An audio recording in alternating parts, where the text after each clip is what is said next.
I'd like to give all praise, honor, and glory to Yahweh, Ba'ashem Yahushua. Peace and safety to the hopeful elect. All the sincere Akim scattered throughout the four corners, pushing his word in sincerity and in truth. For those who don't know, Yahweh is the name of the Heavenly Father, who the world equally calls God, and Yahushua is the name of the only begotten Son, who the world equally calls Jesus Christ. And this is another edition of Biblical Interpretations. And in this edition, I'm going to go into Revelation 19 and 15. And it reads, "And out of his mouth goeth a sharp sword." And the his is referring to Yahushua. And that sharp sword is referring to the destruction that the Lord, Yahushua, who the world equally calls Jesus Christ, is going to bring when he returns to this earth. That with it, he should smite the nations. Alright, so with that destruction that the Lord is bringing, which that's what the word sword refers to, is destruction. And I'm going to show you in the precepts what that destruction is referring to. So with that sword, he should smite the nations. So basically, the Lord is coming to destroy this whole Babylonian system of all nations being one. All right. So it says, "And he shall rule them," referring to the nations, "with a rod of iron." Now that rod of iron is referring to the elect. All right. The 144,000. So it says, and he treadeth the winepress of the fierceness of the wrath of the Almighty. And that winepress, that's the nations that the Lord is going to smite. So I'm going to get another precept in the Apocrypha and show you that Ezra, in the book of Ezra, got the same vision that John the Revelator got. So this is 2nd Ezra 13.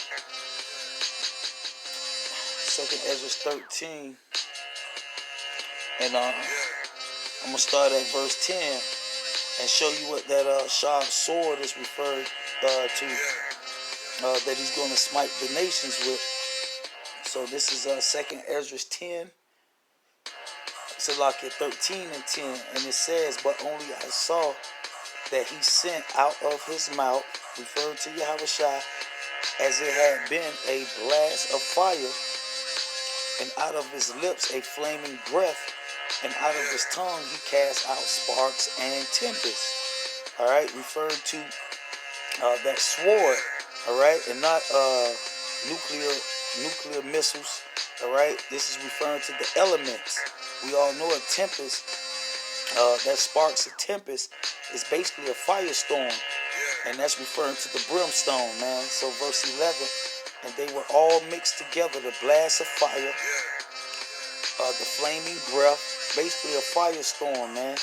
All right, and this is what the Lord is going to use to smite the nations, man. All right, referring to the elements, man. All right, Leviathan, those volcanoes, that fire, that brimstone.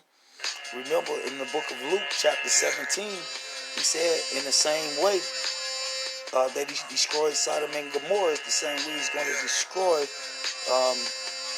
this Babylonian system, man. All right. So it says, "And they were all mixed together, the blast of fire, the flaming breath, and the great tempest." All right, the great storm,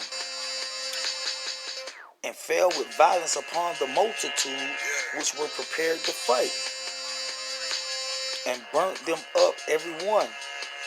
And that's referring to Revelation 12, when it speaks of Michael and his angels fought against the dragon and his angels.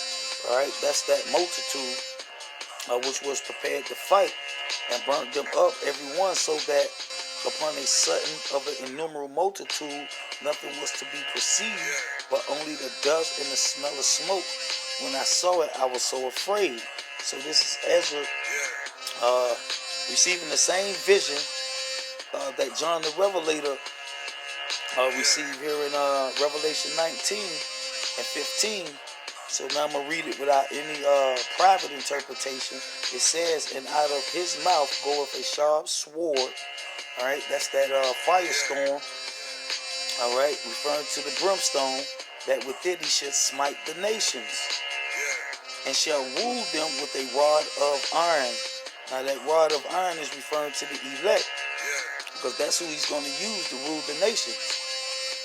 That rod of iron, and he treadeth the winepress of the fierceness of the wrath of the Almighty. So I want to get another precept in the book of Revelation. Stay in the book of Revelations, chapter 2, and verse 26. And it says, and he that overcometh, show you what that rod of iron is referring to, that the Lord is going to rule the nations with. So this is Revelation 2 and 26. And he that overcometh, referring to the elect, and keepeth my works, and to the end, to him will I give power over the nations. So that's that rod of iron that the Lord is going to use to rule the nations. Verse 27, and he shall rule them with the rod of iron. As a vessel of a potter shall they be broken to shivers, even as I receive of my Father. All right, so that's your rod of iron in Revelations 19:15, that the Lord is going to use to rule the nations. All right, so let's get another precept. Stay in the book of Revelations, Revelation 12. Revelation 12 and 5. And it says, and she brought forth a man-child who was to rule all nations with a rod of iron. So that rod of iron is referring to the 144,000, the elect, all right, Mount Zion. And her child was caught up into the power to his throne, referring to Yahweh Shai, man. So let's get another precept here in the book of Isaiah. Isaiah 41. And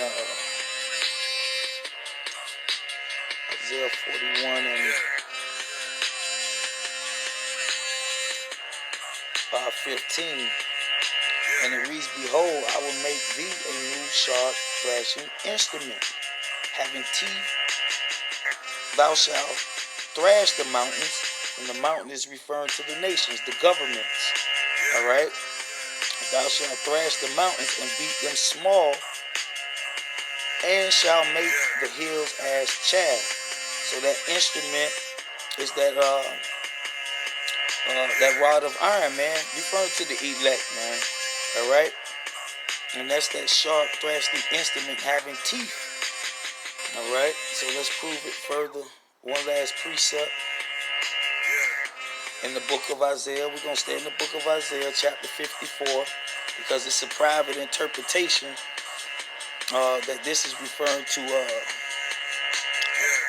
heathens, man. All right? Some say it's referring to the Edomites, the so-called white man, and his science and his nuclear missiles, which is a private interpretation. And some say it's the Assyrians that is dealing with history, but when you read the chapter and you read it in context, it's referring to the elect. And this is Isaiah 54:16. Behold, I have created the smith, and the smith is referring to Yahweh Shai. All right? That bloweth the coals in the fire and bringeth forth an instrument. That same rod of iron. All right? The elect, those sharp thrashing teeth. That same instrument in Isaiah 50, Salaki, in Isaiah 41:15. So it said, I have created the smith that bloweth the coals in the fire, and that bringeth forth an instrument for his work. All right? So the smith who bring forth the instrument for his work is referring to Yahweh Shai, and that rod of iron that he's going to use to rule the nations. And I have created the waster to destroy. So this smith is not referring to heathens, because like I said, when you read the whole chapter in context, it's referring to that elect, to the elect, man. Okay, it's not referring to Esau, man. All right, Esau scientists and nuclear weaponry, man. It's metaphorically speaking of the elect, the 144,000. So when you go back to the book of Revelations, chapter 19 and verse 15, and it reads, and out of his mouth goeth a sharp sword, that with it he might smite the nations. And that's the Lord's destruction. That's not referring to the Edomites and nuclear missiles, man. All right? And he shall rule them with a rod of iron. And we know that rod of iron is that same sharp thrashing instrument that the smith brought forth, all right, for his work. It says, and he shall rule them with a rod of iron, and he shall tread the wine press of the fierceness of the wrath of the Almighty power.